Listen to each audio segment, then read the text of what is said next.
Welcome back in. It's the Lions247 Podcast. I am Tyler Donohue. We have a lot to get into here on our latest episode, and going to have Tyler Calvaruso on with us to break down the latest on recruiting and transfer portal news. And there's a lot to get to. There's a couple new additions in this 2023 Nittany Lions recruiting class since we last recorded, just in the past 24 hours or so, both on the defensive line. We'll break down both of those. Mason Robinson, thank you very much for announcing when you did. We were just about to sit down and record when he put his announcement out shortly after noon here on Tuesday that he was committing to Penn State following a run in the Northwestern Wildcats recruiting class, coming off a visit to Penn State, coming off an in-house visit with Penn State staff members, making that public. And we appreciate that, Tyler Calvaruso, because that means we get to break down a couple of commitments, and we don't have to talk around anything here because things seem to be trending in this direction for Mason Robinson heading into last weekend.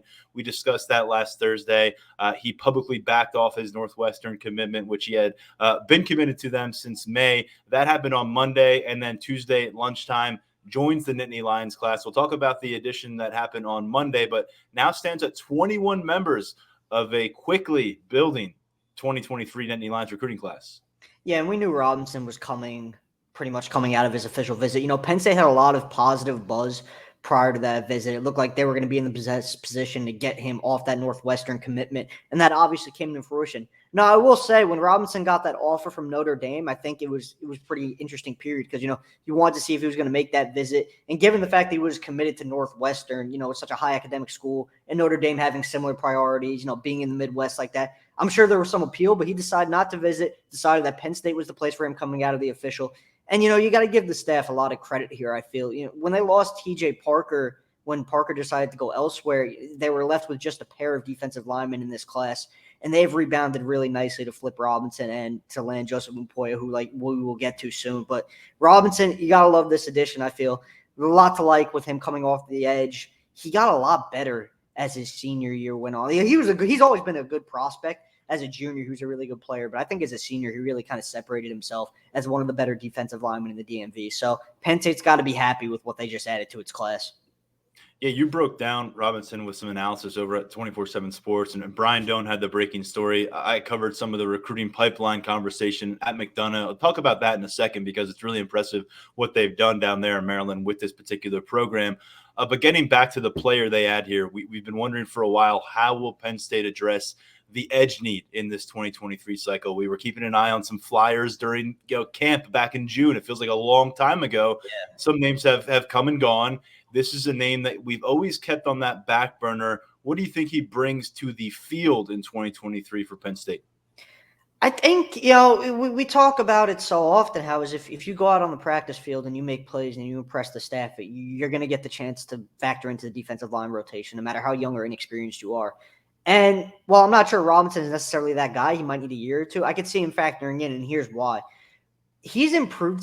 Robinson's a technician, and I feel like his technique has gotten a lot better as his high school career has gone on.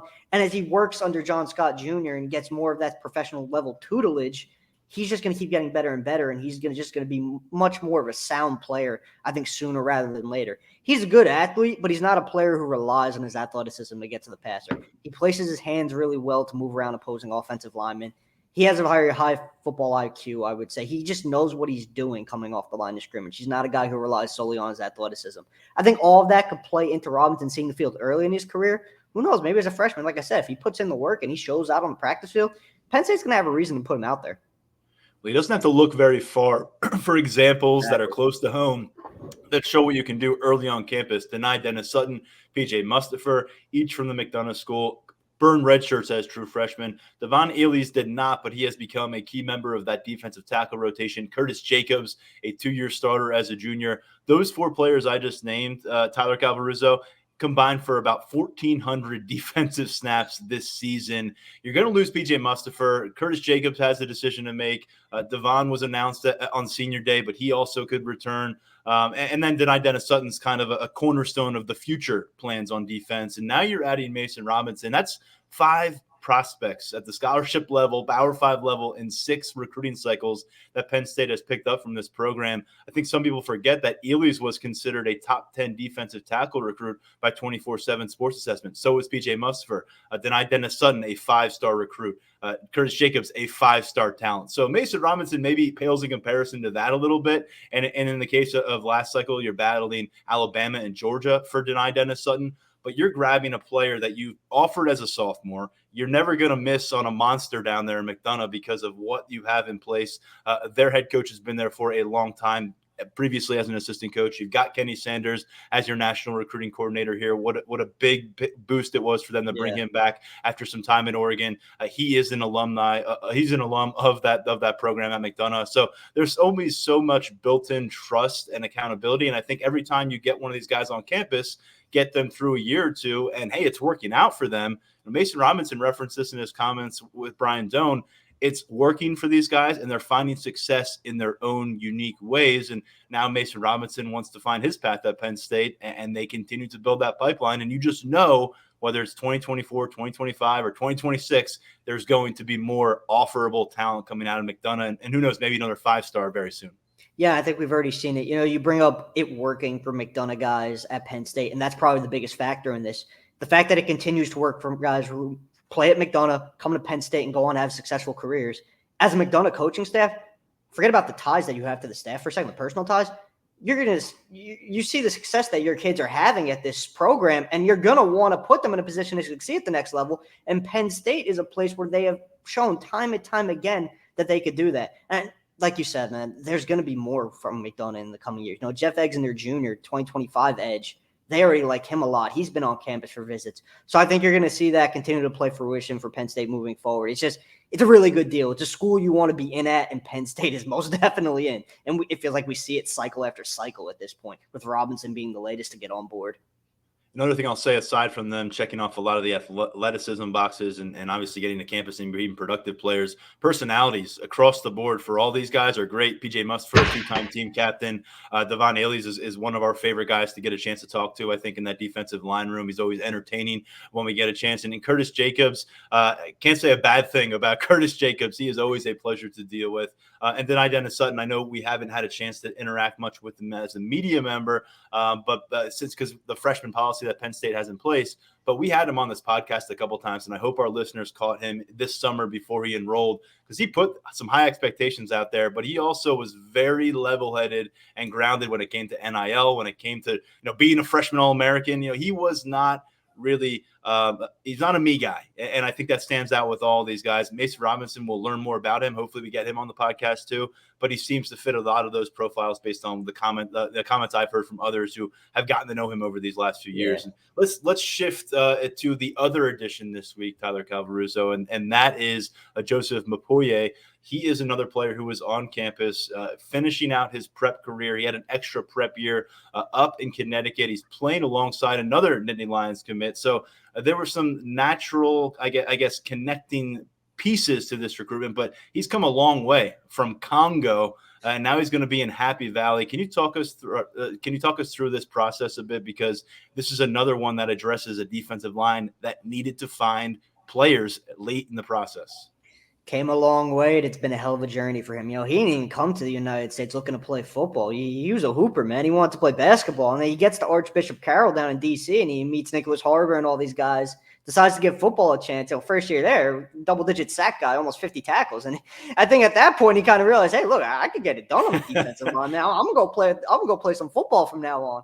But yeah, I mean, just we talk about Robinson and his ability to contribute right off the bat. I think Mupoye is a little bit more of a later on in his career, John Scott Jr. gets him coached up. He turns all of the raw traits that Mupoye has, and let me tell you, he has a lot of them: size, speed, strength, athleticism off the line. He's got a first quick step. He's still learning the game. And I feel like that's always a really big deal with these guys. They're moldable. They're open to coaching, and Mupoye fits that mold. He wants to learn. He wants to keep getting better.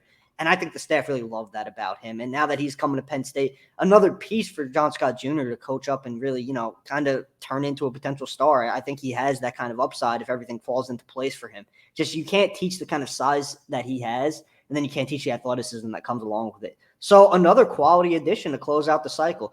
This has been, I feel like, a long time coming from Mupoye. He's been on the radar for so long, gets on campus during the fall, and the chips just fell into place for him and the staff.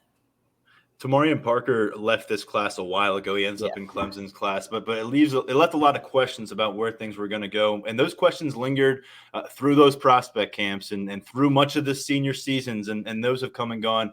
What do you think now that we're less than or just about 2 weeks away? Why am I saying 2 weeks? Yeah, we're less than 2 weeks. We're about a week away from early signing period. What do you think about what John Scott, Deion Barnes have done and kind of making a rally here at the end and flipping one player and then winning a recruitment after an official visit? I don't think there are going to be any more questions. I could tell you that much. I mean, we sat here on this podcast and as all of this was going on, we went through it and we made it very clear that, look, they're going to be doing their evaluating. The board's going to be coming into shape. And, man, those two were hard at work figuring out who they wanted to add in this class and who they'd really go hard after. Mupoye was always one of those guys who they really liked, and his name kept climbing up the board as he continued to impress at St. Thomas More out in Connecticut. And then with Robinson, I know there was overtone on the Northwestern coaching staff. They made changes at defensive coordinator. They made changes with their defensive line coach. And all of that played into Robinson looking around. But the fact of the matter is, just because he started looking around doesn't mean Penn State, was going to get back involved. If they didn't do a good job with him, that doesn't necessarily mean Penn State was going to be the place. So Scott Jr. and Barnes, and the whole staff really, just did a really great job with Robinson, staying involved with him, letting him know that they were a legit option for him. And then once that overturn occurred, things ramped up and Robinson already felt comfortable with the staff. And this goes back to May when he picked Northwestern over Penn State. It was never an issue with the Penn State staff that led him to pick Northwestern. He loved the staff. He loved what they were offering. So, again, another situation where I feel that the chips really just fell into place nicely for Penn State. I don't think you could ask for a better end to the cycle on the defensive line than what we're dealing with right now. They got to be thrilled, man, that these two guys can play. And we saw Robinson and his parents and James Franklin, Anthony Poindexter, John Scott gathered, I think, in front of the Christmas tree down there in the Robinson's home on Monday night, all smiles. And I think the staff right now, you'd understand why they may not have an opportunity to stop and smile because of what's going on. But really a nice close here with the defensive line. There's a lot going on, though, as you addressed in your post-weekend write-up in your Tyler's Morning Tidbits that I've really enjoyed reading. I know a lot of our listeners have as well. Had some fun with that on the message boards the last few days. Aside from these two defensive linemen, what stood out to you most in what Penn State was able to accomplish and maybe what they were able to gather and move forward with coming out of a weekend where they had some interesting dynamics in play in the form of these visitors? Just another weekend, I think, the staff, and it's the old adage that these guys getting to Penn State is so important because Penn State is kind of an atmosphere unlike no other where kids really do need to visit and see it for themselves. It's one thing, the Zoom calls and the FaceTimes and all that stuff. You really need to get there and see that those bells and whistles aren't just bells and whistles. It's legit substance to what Penn State has to offer. So I think the staff was just able to continue building with a lot of these guys over the weekend. We saw it with Mupoye and Robinson, and obviously it resulted in a commitment. Dante Cephas making his way to campus. That visit went well. They gave Kedrick Riscano something to think about, the top 24/7 running back from Texas who took his official visit, former Michigan State pledge, gave him something to think about. I still think they're trailing in that recruitment based on what I've been hearing. But Penn State is on his mind now as he nears a decision. I think the staff has to be pretty proud of themselves for that because heading into that visit, I heard there was a pretty low chance that Riscano would be even, taking his talents to Penn State. And now he's thinking about it. So it's a successful weekend. I feel like that's really just the best way to sum up. You could go on and on about the way the staff pitches kids and the way they sell the campus and the facilities and everything the program has to offer. But the fact of the matter is it was just another really successful official visit weekend. And I think you also have to credit commits like Jackson Smolik who were around to kind of, sell their vision to the uncommitted recruits who are on campus. Because uncommitted recruits always want to hear from the commits, hey, why did you decide to come to Penn State? What went into your decision? And that factors into their minds as well. So I would say give credit to Smolik and the rest of those guys as well. Really good job on their part. And we're going to hear from Smolik soon. He's actually primed to be a guest on this podcast again soon. So hopefully folks will enjoy that conversation, get a little more feedback on what took place on campus.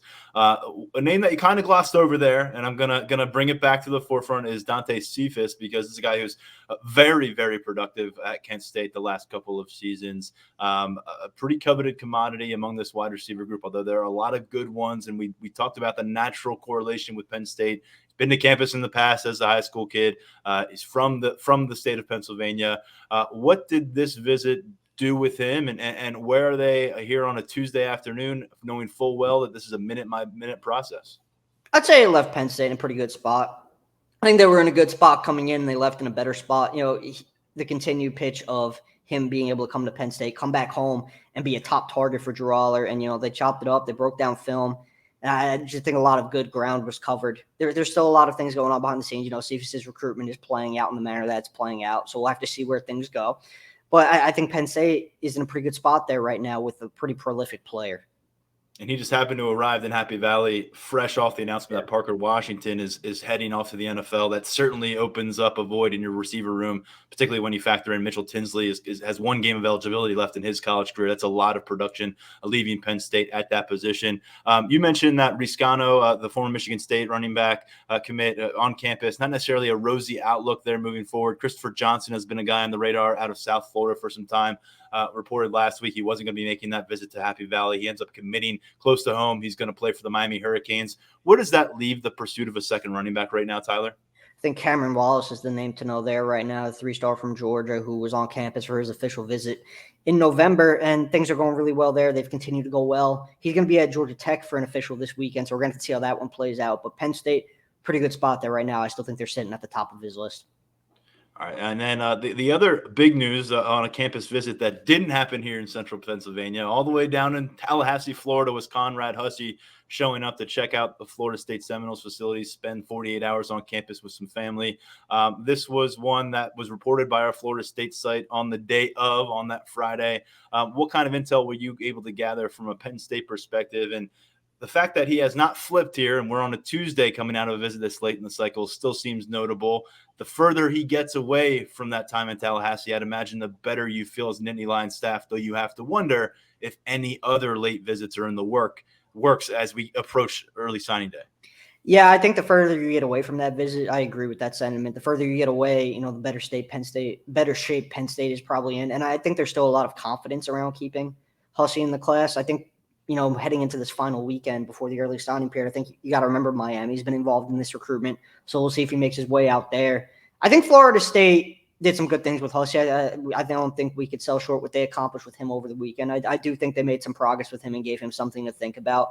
But from what I've been hearing, there's still a lot of confidence that he's going to stick with Penn State's class. So really just another situation day by day we'll be monitoring, because there are always new tidbits that could pop up and just new little nuggets of information that could, potentially turn the tide of the recruitment. So we'll see. But right now, I don't think anything is imminent with Hussey when it comes to him moving off his Penn State commitment.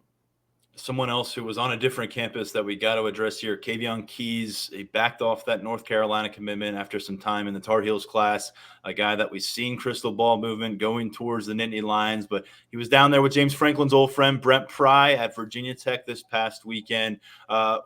It's the home stretch. I mean, we've been saying this is one to pay attention to until the home stretch. We're here. Where do you see this going with Kavion Keys? Are you still optimistic that Penn State is in position to add the 4-star linebacker? I am. And, Virginia Tech with Keys over the weekend, they pretty much pushed all of their chips to the center of the table, because they went in home with him right before the official visit, and then they got him on campus. And I'm not really sure it moved the needle to the point where the Hokies are going to topple Penn State in this recruitment. I like where our crystal balls are at with him right now. A lot of positive buzz still, and he's closing in on the decision. So we'll see what he decides to do, but I like where Penn State sits. A couple blue chips already projected as freshman linebackers next year, and Tamir Robinson and Tony Rojas. Kavion Keys coming off a really strong career down there in Virginia. Before we shift over to Daniel Gallen and Mark Brennan, I want to finish off. You had another transfer notebook up on a Tuesday. Walk us through it. Talk us through it, because, my friend, it is happening hour by hour, and this thing keeps evolving. Yeah, so Caden Prather, I know that's a name a bunch of Penn State fans are familiar with from previous cycle. West Virginia wideout, he's in the portal, and he is once again a top target for the staff. They're going to be down to check in with him in home. And, this was a high school recruitment that obviously came before my time covering the program. But, looking back at it, Penn State was in a really good position to land Prather until Gerard Parker took his talents to West Virginia to become their offensive coordinator, and Prather wound up following. So I think Penn State was in that good spot with Prather coming out of high school, and they're going to be in a good spot with him once again. And then Dante Thornton, another name Penn State fans are pretty familiar with. Staff's going to be checking in with him soon. Expectation that he's going to be on campus for a visit this weekend. think Penn State would really love to close with those two guys because they've been looking to add at receiver ever since portal season started. They want to get more explosive there. They want more quality depth, and that is something that those two guys and Cephas could bring to the table. So definitely a lot of movement at the receiver position right now through the portal. And a new cornerback name to know, Gavin Holmes from Wake Forest.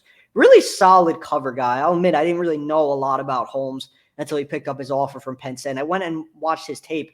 9 pass breakups this past season at Wake Forest. 4 pass breakups and an interception the year before. Really quality cover corner. He's not afraid to get in your face at the line of scrimmage. He's got good ball skills in zone, downfield. I like what he has to offer, and he's received some Power 5 opportunities. So we're going to have to see where that recruitment goes in terms of, Penn State's interest and if he ever makes it to campus.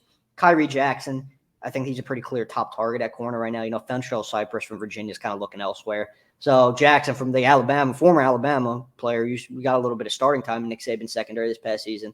I think he's a pretty clear top guy right now. And then Terry Roberts from Iowa, I think more of a possible depth addition, who, got kind of jack of all trades guy who could do a little bit of everything for you. He's on the radar as well. He's still very much in play. Cornerback, receiver, priority spots. Yeah. Looking at maybe multiple guys at the receiver position right now as Penn State tries to fortify things for an offense that already has a lot of reasons to be excited. And you're feeling like maybe there's some missing pieces. You're selling that with Drew Aller. Interesting time, my friend, and we'll talk about it. I know you'll have a lot to write about at lions247.com, and we'll try to get you on again this week. I'd imagine the news would dictate we will, but we'll stay tuned. 2 commitments in the bag for Penn State here. It's Tuesday afternoon. The week is early. We'll stay locked in with you, man. Of course, man. Looking forward to being back. All right, let's turn our attention over to the Rose Bowl and a little bit of the pre-Rose Bowl hype that we're looking at here. There's the time when players can start to capitalize on extra practice, extra reps on the practice field, and that's going to be our focus to start this discussion with Daniel Gallen and Mark Brennan. We'll get into some basketball conversation as well because Penn State pulled off a surprise on Saturday, and they did it emphatically. But Daniel and Mark, good to have you back on board. Tyler just covered a lot of ground with our transfer portal talk and with our recruiting conversation. One thing he noted there at the end, I'm sure you heard, cornerback is a top priority, and so is wide receiver. And a big reason, I'd imagine, although maybe not as much of a surprise to the staff as it was to some fans out there, Parker Washington turning pro. Daniel, you have the story ready, locked and loaded, just in case this went down. It happened on Friday. What's your general reaction to Parker Washington? Personal decision, because he's not coming off of a lighted up kind of year, and then how it impacts immediately Rose Bowl preparation. Let me know, he's out for the Rose Bowl, but how you think this receiver group moves forward toward the Rose Bowl? Yeah, Parker Washington's decision didn't really surprise me. I guess I think you look at his body of work, and it was pretty. It was fine. He's quietly going to leave Penn State as one of the most productive wide receivers in program history. His season last year, playing behind Jahan Dotson, was one of the better single season campaigns. But I think for me, the big thing with this decision that I was really curious to see, and this will be one of those things where hindsight, of course, is going to be 2020 on this one, as it almost always is with draft decisions. But, his availability for the pre-draft process, how long he's going to be out. If he can't test during the combine or pro day, then if you're an NFL team, you're going to have to look at those highlights from the past 2 or 3 years and decide if that's, the player that you want. Taylor Stubblefield, in talking about Parker Washington as a draft prospect, said that if you're going to play in the NFL, you have to do something elite. And he said that Parker Washington's hands are elite. We saw some really, really good ball skills at various points. He had that catch against Arkansas in the Outback Bowl. He had that catch against Minnesota in the whiteout. There's probably a lot of other ones in there I'm forgetting too. He's an interesting prospect given his build. It's kind of the cliche where he's built like a running back, 5'10", 212 pounds, can make some plays with the ball in his hands. I think the one thing that he has going for him is that in the NFL, everyone needs wide receivers.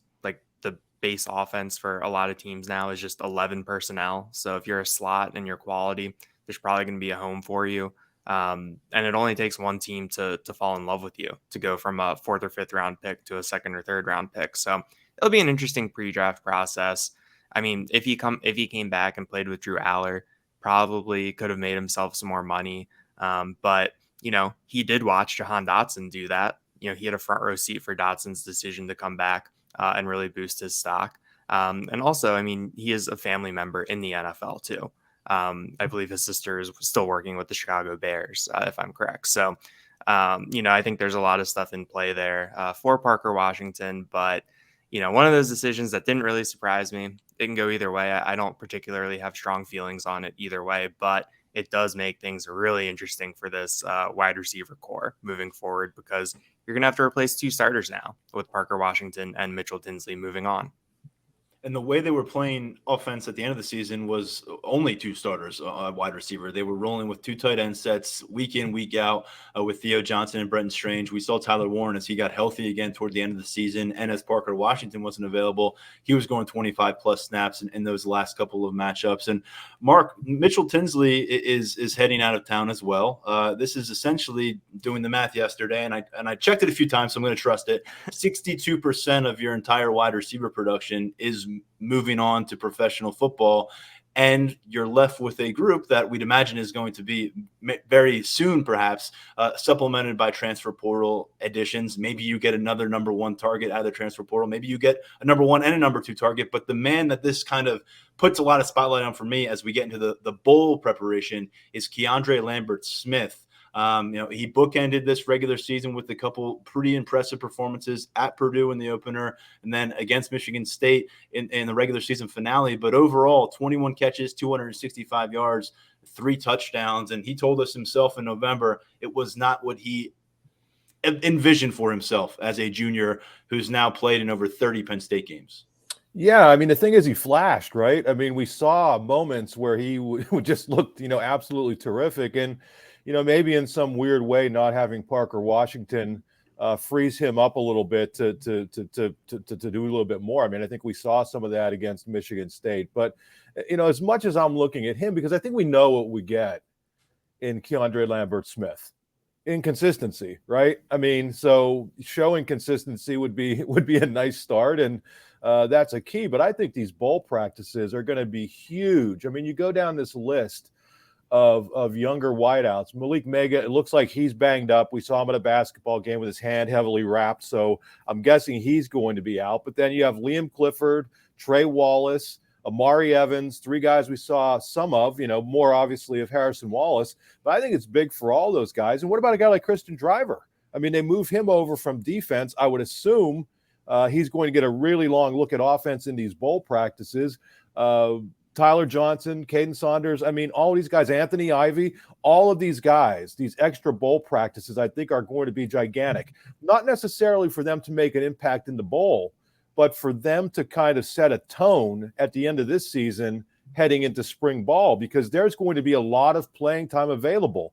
Obviously, we're going to have to wait to see what comes out of the transfer portal, but a lot of playing time available for some of these younger players, some of them like Harrison Wallace who really flashed. Yeah, and then you look at beyond those top 4 guys, Lambert-Smith, Washington, Tinsley, and then Wallace. No one else had 100 snaps at wide receiver except for Omari Evans. He was just over 100 snaps as a freshman. So there's kind of like you're looking for the in-between area, and Harrison Wallace fills that between the veterans and then the freshman. And then the only other guy that really fits the bill right now, because Malik Mega has really carved out a role in special teams. You mentioned that injury might be in play there. Jaden Dotton's been out of sight in terms of game activity since the Ohio matchup in September. But Liam Clifford, to me, is one that, he gained some momentum toward the tail end of the season. Taylor Stubblefield described him as kind of coming into his own as a personality and as a player for this program right now. And Big Brother is going to be moving on. He's going to be out of that shadow if there ever was one. And it seems like Drew Aller is a fan of Liam Clifford in this early work. So he's another guy that I circle. And I just think you can go across the board here, a wide receiver, Daniel, and you know that someone's got to step up. You can name 8 names, and we'll probably do that between now and through spring ball. They need 3-4 of these guys to step up, fill roles on the 2 deep, because I do have a lot of confidence that they're going to take care of business on the transfer portal, come away with guys who are starter quality, maybe 2 of them. But that's still not going to get rid of a need for you to have that cultivation of talent that you went out, you recruited, and you've had on your own campus. And that's the necessary step for this room now.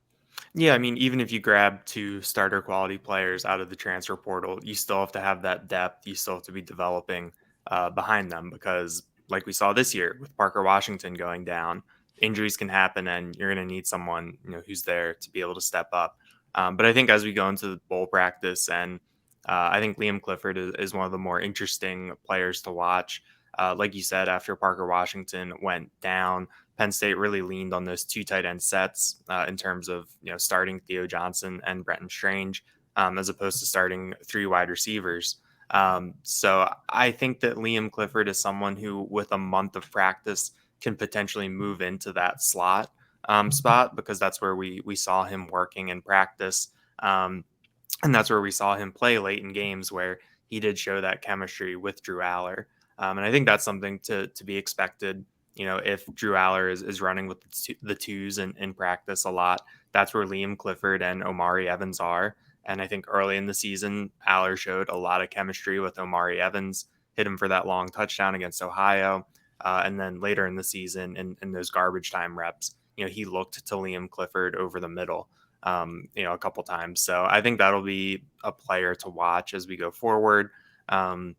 With a month to game plan, how does Penn State approach this? We still don't know kind of what the overall, personnel groupings will look like in either of those positions, because guys still have to make decisions. Guys still have to make announcements that I'm sure will be trickling out at pretty inconvenient times for us. So we'll see how this goes over the next couple of weeks. But, I am interested to see what it looks like with Liam Clifford, because I think we saw Harrison Wallace take that step, where he was the clear number 4.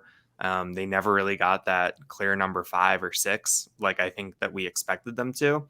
There's all that talk about having that 2 deep across the 3 spots. That didn't really materialize this year.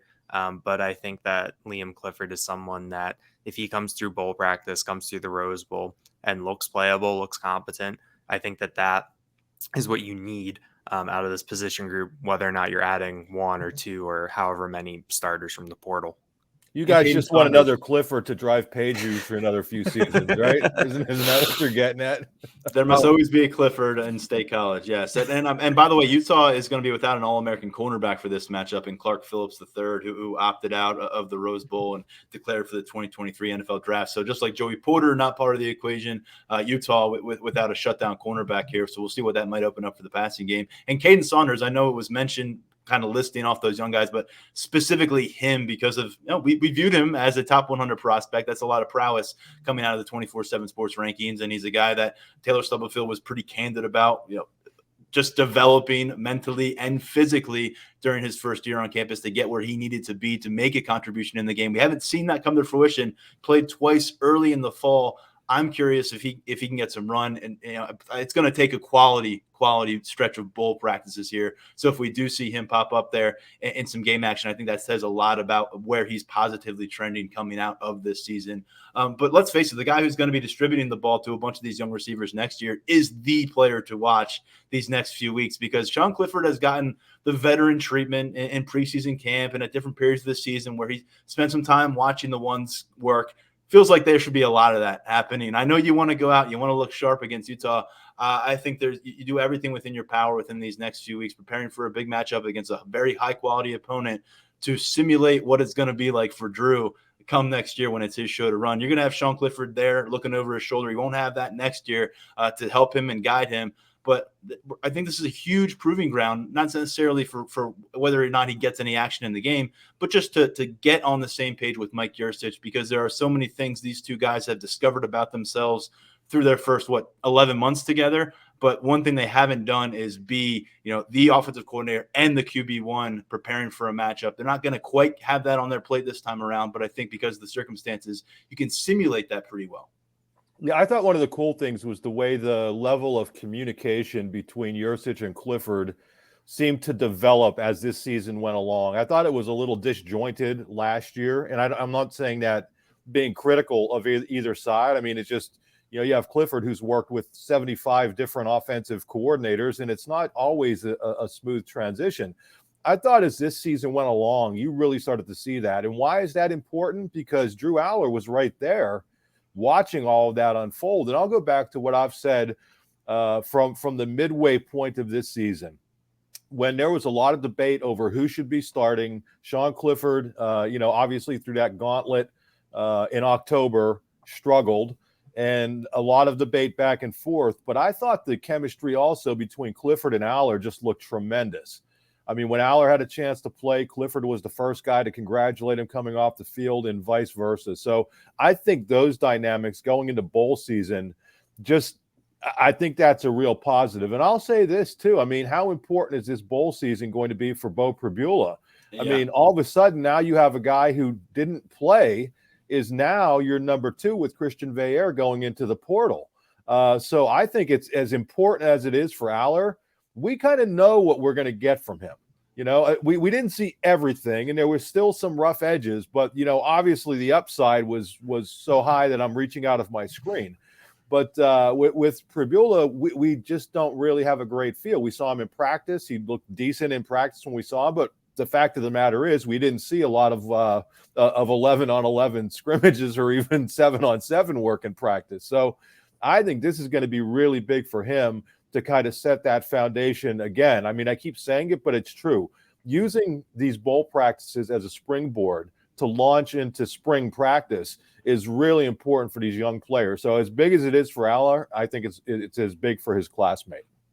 I think in terms of work ethic, the athletic piece of it, and also his role as a teammate, Beau Pribula has been exactly who Penn State staff thought they were getting this time last year. Remember, he stuck with this commitment after Drew Aller came on board, after the offensive coordinator that he committed to got canned. I mean, there was a lot that took place that could have made him look elsewhere. We know the history. Kid who grew up wearing Penn State jerseys around neighborhood, tossing the football around. This is a dream come true. He's going to stick to that dream. And I think the one thing that we were wondering about was he developed that polish as a passer. And I still think there's a ways to go with that with Beau Pribula. But the feedback you get from freshman year, I think, is very good, especially considering as of right now, and I don't think it's any kind of a really good sell in the transfer portal to bring someone in.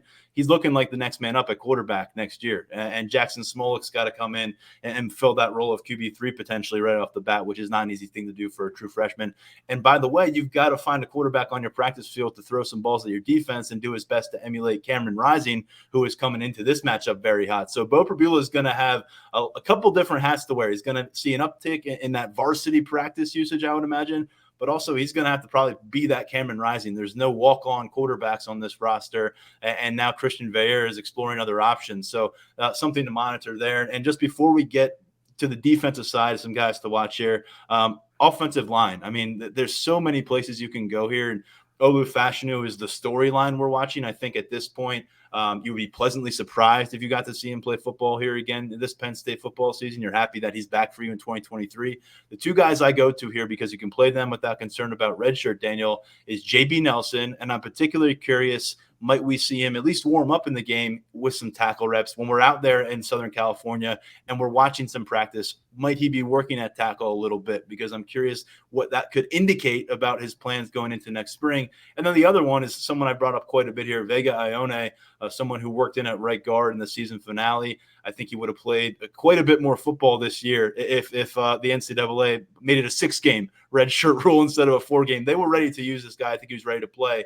What a late addition he was. So those are the two guys I would go to on the offensive line. But there's a lot to like about this whole unit getting a full month's work. And Caden Wallace, I mean, let's throw him in there. Where is he at? So there's a lot to look at with that group. Definitely. I think the three guys that you highlighted, Wallace, Ioane, and Nelson, are kind of the three to watch. I mean, Caden Wallace has been, he hasn't been out of sight for the second half of the season. We saw him on the practice fields. We saw him doing a little work, but he was pretty much out of mind on Saturdays. There's never a situation where he needed to come into a game. So I'm curious to see where he's at, if he's able to play, if they bring back that right tackle rotation with Bryce Effner. But then the other two guys, this is a very big, couple of weeks for them.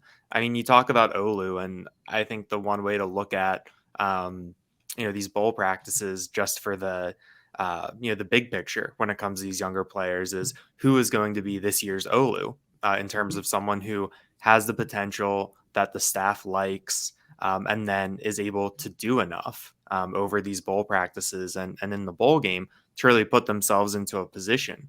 Because when you think about where things were last spring and even into the summer and the fall, Olu had that left tackle spot locked down. Juice and Caden Wallace were penciled in as starters at center and right tackle, but those are two guys that had played a lot of football, whereas Olu had one start and they were rolling with him. So you kind of think about, okay, who on the team can do something similar where springboard in the spring so that when you get into fall, there's kind of no question. But back to the offensive line, I mean, I am very curious to see what JB Nelson can do. He can play guard and tackle, and that's a pretty unique skill set, I think, right now with kind of how this group is constructed, because you need to think about who's going to be that versatile swing guy next year. Bryce Effner was it last year. He didn't really have to be that as much this year because of that increased depth. But if JB Nelson can show those traits, it's a very valuable piece to have when it comes to depth. And then Venga Ioane, I mean, I'm just really excited to see him get extended run, to see what he can do in that guard spot. He's such a big guy for being so young, and is just built like kind of your ideal interior offensive lineman. So I really want to see what he's able to do. I don't think Utah really has the same kind of show-stopping interior defensive lineman they've had, in the past under Kyle Whittingham. But there's still some guys in there that are going to be some competition for younger players like Venga. So that's someone who I think everyone should really have circled, on game day. Where's number 71? When is he in the game? What can he do? What does it look like in extended time for him? Yeah, Ioane will go into next year with 4 years of eligibility. JB Nelson will have 2 more years of eligibility to work with. And then across the trenches, Mark, there are a couple names that have been buzzing for a long time. In Zane Durant's case, it's been almost a full year since we started hearing the feedback with him. Both kind of had dress rehearsal kind of seasons in Zane Durant and Dennis Sutton. Dennis Sutton had 3 sacks, hit that mark pretty early on. It stayed there. But those two, you'd imagine, very important stretch of play here working with John Scott. We know that the defensive line room is going to lose a big-time leader, a big-time player in PJ Mustipher. They could lose other pieces. And then the other guy I'll just throw out there is Keziah Izzard, who came in to action in October, and I felt just ran with that opportunity and closed out playing as one of this team's top interior, most disruptive defensive linemen. Yeah, I mean, with Zane Durant, I mean, I actually thought we were going to see more of him, didn't you guys? I mean, that's kind of all the tea leaves that we were reading. But when he got out there, I mean, in those pass rush packages, he was really fun to watch. Izzard, I give him a lot of credit. I don't know why he was out, but obviously, something was up there, and I don't think it was injury-wise early in the season. But when he got back, he didn't waste much time establishing himself. Maybe their second or third best defensive tackle behind PJ Mustipher. I mean, he was out there playing some dominating football. So, both of those guys, I think the bowl practices will be big for. Denai, I mean, I just think his upside is so huge that the more snaps you could possibly get him, the better. We're still waiting on Nick Tarburton. What decision is he going to make? Adisa Isaac, what decision is he going to make? But I think regardless of what decisions those guys make, we're going to see more and more of Dennis Sutton in the spring and next season. I think he's that good. Not necessarily he's going to pass him on the depth chart, but he's going to see more snaps, I think, than he saw this year. And then, listen, I mean, I wonder what's cooking with Smith Vilbert, right? I mean, will he be out of that scout team jersey heading into the bowl? Has he earned his way out of that doghouse, or is he still going to be in it? And, will he be with the team come spring? But obviously he was a guy who flashed in the last bowl game. And if they play him in this one, maybe he can become like the greatest bowl defensive end in the history of Penn State football, because he had 3 or 4 sacks last year? Three sacks in the first half of the Outback Bowl. Those remain his only 3 career sacks. Yeah. So in all seriousness, he and Izzard both began the season not playing, and he ended the season not playing. So we'll see if they try to work him back into things. But so those are some of the names up front. But as I look at this, to me, those guys that you talked about on the defensive line, they played a significant amount of football. The snaps better than I do, but I look back at those safety positions, and I think some of those young guys, I won't dominate just talking. But as I look at the defense, which young players I'm really going to be keeping an eye on, it's going to be Winston, and it's going to be, I'm drawing a blank Cam on Miller. Wheatley. Okay. Yeah, both of those guys, I think, are going to be in a position to fight for a starting job. And, both have really flashed at times. Obviously, Wheatley, Mr. Turnover King, and KJ Winston, just a big physical safety. I know you're talking about Cam Miller at cornerback, but as I look at it, I think we might be able to learn a little bit more about those guys than some of the D linemen. Winston could be that Olu of this postseason. I mean, the things you hear coming out of that safety room from some of his teammates, from this coaching staff, considering what we have seen from that position ahead of him, the fact that he's still able to turn heads like this on the practice field and do some freakish things. He's gotten a lot of his run in late in games, and he's gotten run on special teams. KJ Winston's a name to circle going into spring ball, and we'll see. Maybe he's able to do some things in this game. But at safety, if Jair Brown were to play, and to this point, we're going to assume he will play until he tells us otherwise. That's going to take a bunch of reps. Jalen Reed has essentially been getting the starters reps as well, although Keaton Ellis has been the starter each game. And then, as you said, Zachy Wheatley's played a bunch. So there has been a lot of room for Winston, but we didn't see much of Olu Fashanu last year, and it took a few games for him to be at the top of NFL draft board. So we'll learn more. KJ Winston, by the way, a true freshman right now, one of the 10 who burned his redshirt status. Cam Miller, who I referenced there, I thought maybe Mark was going that direction. I think he's somebody to watch because Joey Porter Jr., we know he's not around. That meant more involvement for Marquise Wilson late in the season. It meant more involvement for Cam Miller late in the season.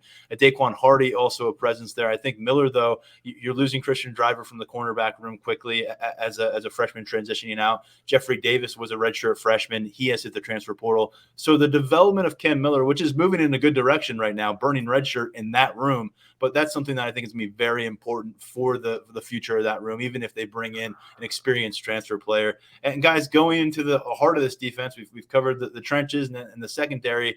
Kobe King, I mean, I don't know about you guys, but he finished this season on a high note. He was playing about 50% of the reps at Mike linebacker with Tyler Elsdon late in the season. That was not the case for much of the season. It was more of a 2/3 split going to Elsdon. Daniel, I know you're on board with this, but I think that Kobe King has an opportunity to close this with a bit of a frenzy and give us a lot to chew on. And more importantly, Manny Diaz and this coaching staff a lot to chew on as they try to piece together what their depth chart might look like heading into 2023. Kobe King was definitely one of the surprises, or maybe better term would be a riser over the last month of the season, where you saw him taking the steps that I think some of us thought we might see in September or even in October, with kind of all the discussion about, there's competition there. Both of them are going to play. I think we expected to see Kobe King take those steps forward. I think maybe we thought it would happen a little bit earlier than it did, maybe in early October after non-conference play, as opposed to in November. But that's also credit to Tyler Elsdon for holding down that job. But Kobe King looked great in that Indiana game when he got some extended time when Elsdon was banged up, and then he was really able to carry that momentum through. And I think that when you look at this linebacker room, last year depth was a huge question, and they made it through unscathed. This year, depth was again a bit of a question in terms of what was behind the starters, bringing Jonathan Sutherland down. And I think having someone like Kobe King take that step forward, have Elsdon have that development. You have to mention Abdul Carter when you talk about this linebacker room. And then even Dom DeLuca becoming playable at that Sam spot. I think it really did a lot for the depth in this room. I think Kobe King is a main reason why you feel really good about this room moving forward, even though you're going to lose Jonathan Sutherland. Curtis Jacobs has a decision to make. But knowing that Abdul Carter is here and Kobe King is someone who, if he needs to take on a bigger role at that Mike spot, is really capable. So it will be interesting to see how this linebacker room shakes out for the Rose Bowl, what that split looks like. Is it 50-50? Is it 60-40? What direction is that split in? Where is Tyler Elsdon health-wise? How does he use this time off between the end of the season and the bowl game? There's some really interesting things I think to play out, but I think Kobe King has really added something to this defense down the stretch. And as you look forward in this linebacker room, that is going to have a couple more new faces come into it next year. with some of these signees in 2023 that are pretty intriguing prospects. I think knowing that Kobe King is someone who can contribute and probably will contribute in some way, I think is a really big boost for Manny Diaz, for James Franklin. King is a redshirt freshman. Elsdon is a redshirt sophomore. By the way, King preserved that redshirt status last year by not playing in the Outback Bowl. And Keon Wiley, just another name that we'll continue to keep tabs on. He's essentially played the role of the opposing team's top linebacker during his freshman season on the scout team, gotten some late action, but also one of those young linebackers that they're working with. But yeah, it goes without saying, Abdul Carter, developing quite nicely, and he may mess around and go win himself a Rose Bowl MVP to cap this thing off. Wouldn't surprise. Guys, we'll be back for Media Day in Beaver Stadium, if the weather allows, I suppose, at this point on Friday. It'll be an opportunity to catch up with James Franklin, the coordinators. Mark, don't want to spend too much time previewing that event, but I'm just curious what you're most interested in being able to ask of the coaching staff, because it's been a few weeks since the season wrapped up. Yeah, one thing I wonder, and I know people probably get riled up over this, but I just wonder what their thoughts are on Clifford moving forward, in terms of what his pro potential is. Because you see a Mr. You haven't Irrelevant. heard much on it. You're right. I know. We see a Mr. Irrelevant in San Francisco, and every time I was watching that kid, I'm not suggesting that Clifford is going to be the next Purdy. I'm not, but he's going to take his chances, and I'm just interested to see what Franklin has to say.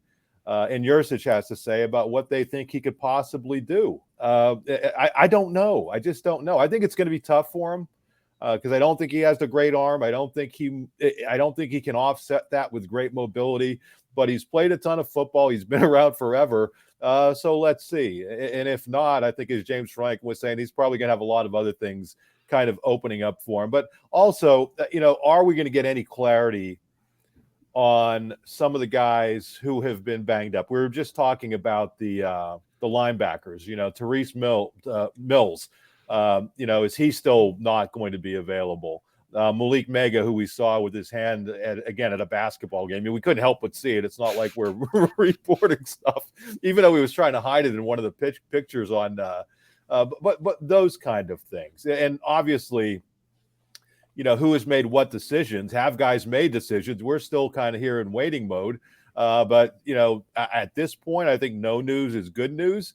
But if you're a Penn State fan, who knows? And then one last thing, we were talking about Jair Brown. How will they approach some of these guys who, if they do play, have an awful lot at stake NFL draft-wise?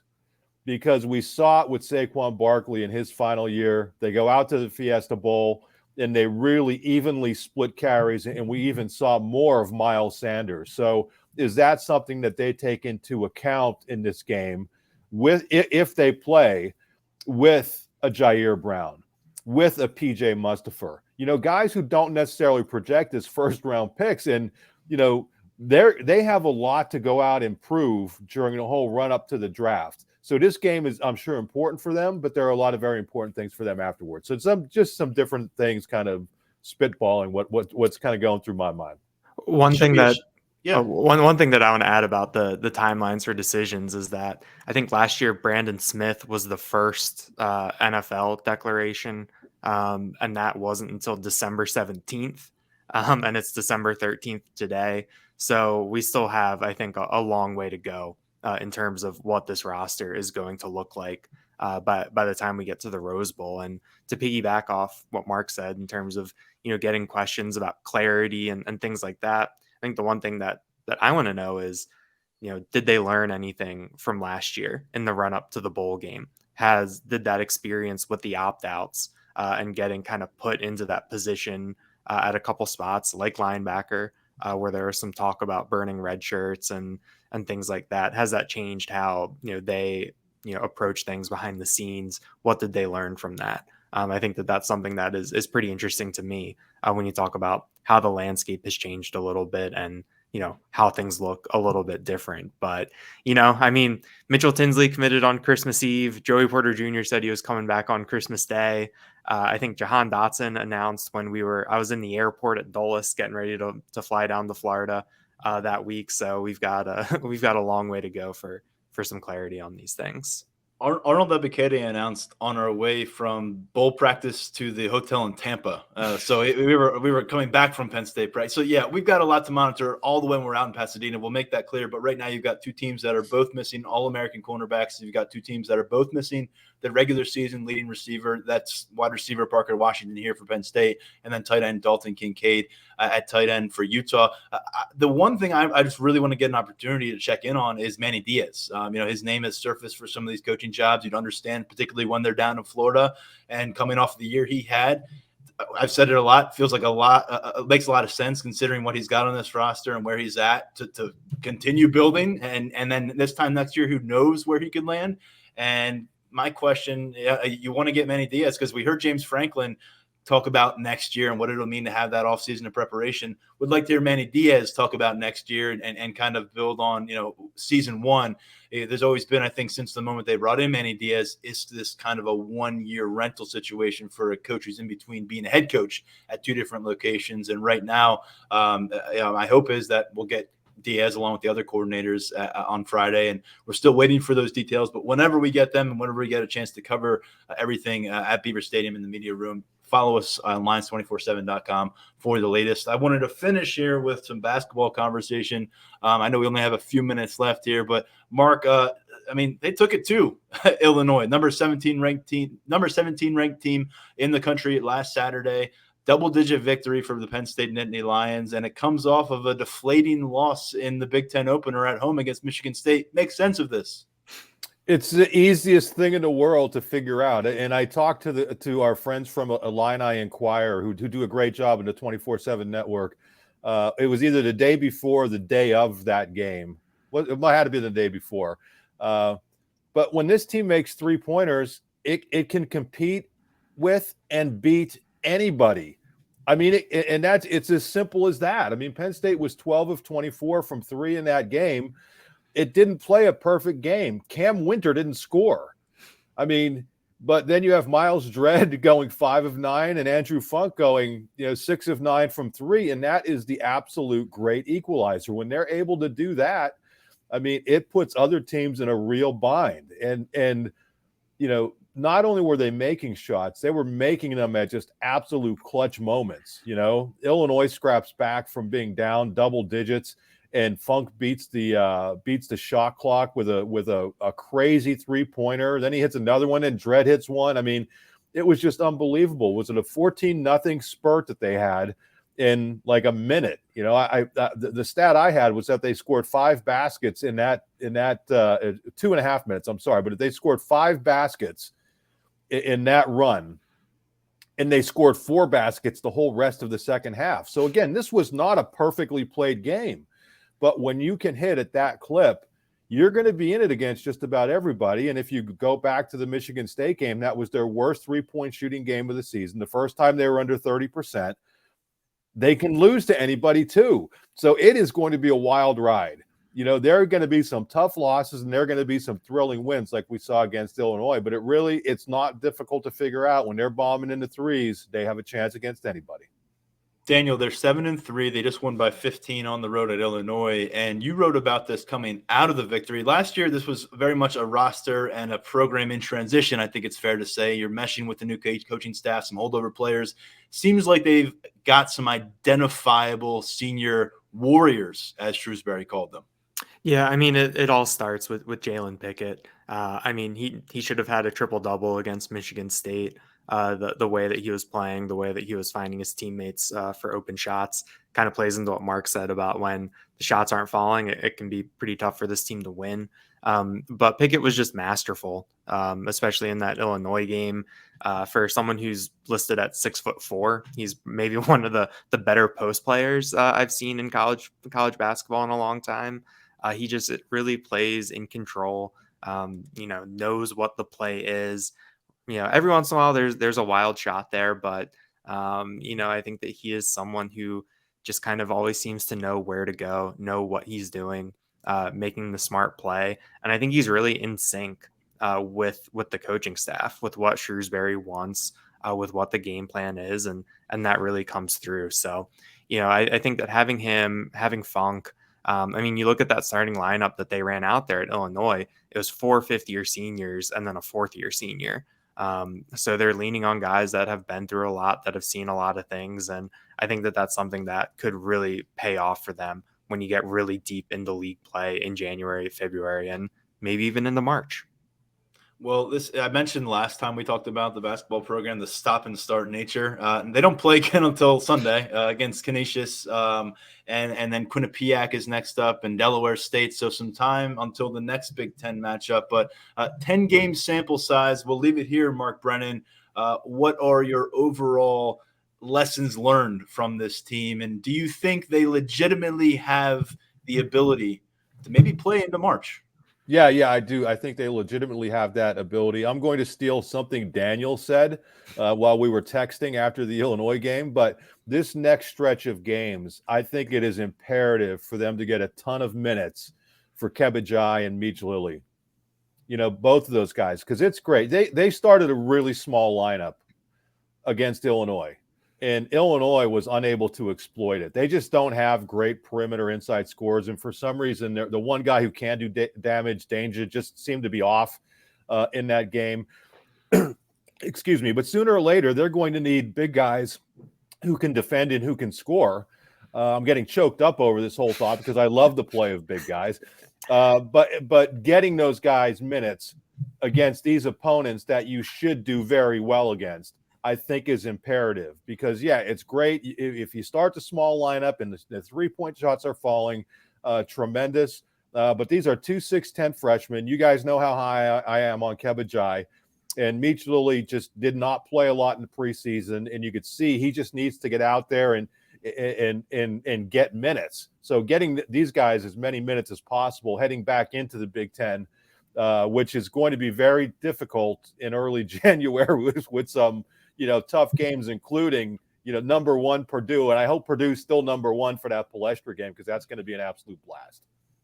Well, we covered a lot of ground on this episode. We started off with the recent commitments for Penn State football. We finish up with the latest win for Penn State basketball. Thanks to Tyler Calvaruso. Thanks to you guys, Daniel Gallen and Mark Brennan. As said, Penn State Bowl Media Day here in Happy Valley coming up on Friday. Full coverage at lions247.com. We've got another episode of this podcast coming your way a little bit later, hoping to bring you a member of the 2023 Penn State recruiting class. A lot more to get to here on the next episode. Between now and then, plenty's going to happen. Make sure you're logged into lions247.com. VIP subscribers, 50% off deal going on right now, as you've hopefully seen on the site. On behalf of the whole team, wishing you all well. I'm Tyler Donohue. This has been the Lions247 Podcast.